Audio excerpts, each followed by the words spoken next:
Բարձունք հասարակական կազմակերպությունը մայիսի 21-ին հյուրընկալեց Տեր Մարկոս Քահանա Մանգասարյանին։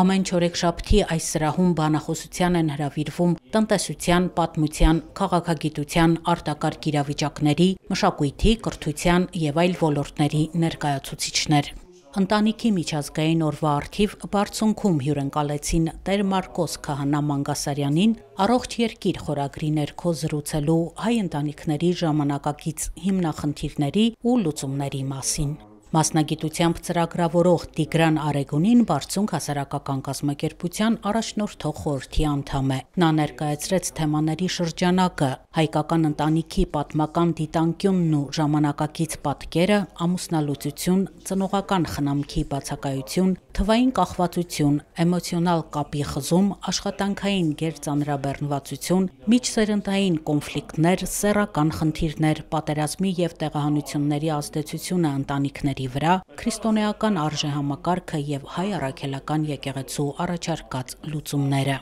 Ամուր ընտանիքի, ժամանակակից մարտահրավերների դեմ պայքարել կարողացող ընտանիքի կառույցը ձևավորելու համար, կներեք, որ այդպես ասեմ, բայց եկեղեցուց փախուստ չունեք։ Բոլոր խնդիրները ի վերջո լուծման իրենց ճանապարհները գտնում են հավատքի, քրիստոնեական ընկալումների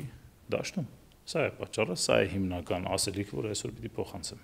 Տեր Մարկոսն ասում է, որ մեր ժամանակներին բնորոշ շատ խնդիրների բախվում է նաև իր ընտանիքի ներսում։ Որպես ամուսնացյալ քահանա, անշուշտ ես էլ ընտանիք ունեմ եւ զավակներ ունեմ, փառք Տիրոջ, եւ ինչպես մյուս բոլորը, այդպես նաեւ իմ ընտանիքը դժվարություններից եւ խնդիրներից զերծ չի կարող մնալ։ Մենք իզոլացված չենք ոչ այս հասարակությունից եւ ոչ էլ առհասարակ մարդկության առաջ կանգնած խնդիրներից, բայց գլխավոր սկզբունքը, որ ես ունեմ իմ տիկնոջ հետ միասին իմ ընտանիքի ներսում, դա զրույցն է, խոսքը։ Կա խնդիր, պետք է լինի երկխոսություն եւ դրանով է, որ կարող ենք լուծել հարցերը։ Իսկ այդ երկխոսության հրավերը Աստված ինքն է անում։ Հիշեք Եսայի մարգարեությունը, առաջին գլուխը Եսայի մարգարեության, որտեղ որ Աստված մարգարեին ասում է՝ գնա եւ այդ ժողովրդին ասա, եթե դու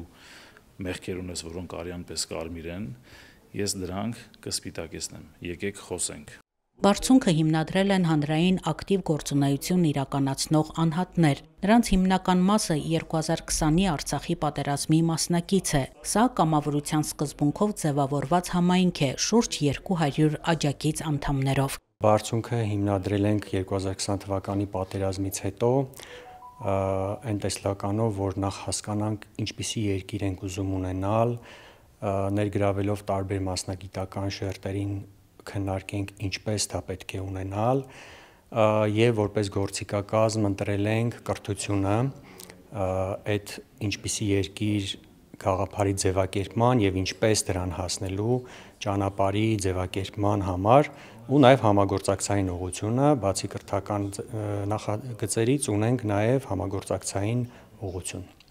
Բարձունք հասարակական կազմակերպությունը դպրոցներում իր առաջարկած ձևաչափով ակումբներ է բացում։ Երեխաների հետ աշխատում են մասնագիտական կողմնորոշում, դպրոց-համայնք պետություն, մարդ-բնություն կապերի, անձնային աճ ուղղություններով։ Իրականացնում են ամենամյա արահետ լեռնարշավային ծրագիր։ Հայքի շառավիղներ ծրագրով երիտասարդները մասնակցում են քաղաքագիտության, սոցիոլոգիայի, պատմության թեմաներով սեմինարների։ Այս ծրագրերի մասին տեղեկություններ կարելի է գտնել սոցցանցերի էջերում, կայքերում։ Բարձունք կազմակերպությանը կարելի է միանալ նվիրատվություններով կամ մասնագիտական կարողություններով։ Աննա Թամրազյան, Հարություն Տոլանյան, Եկեղեցական կյանք։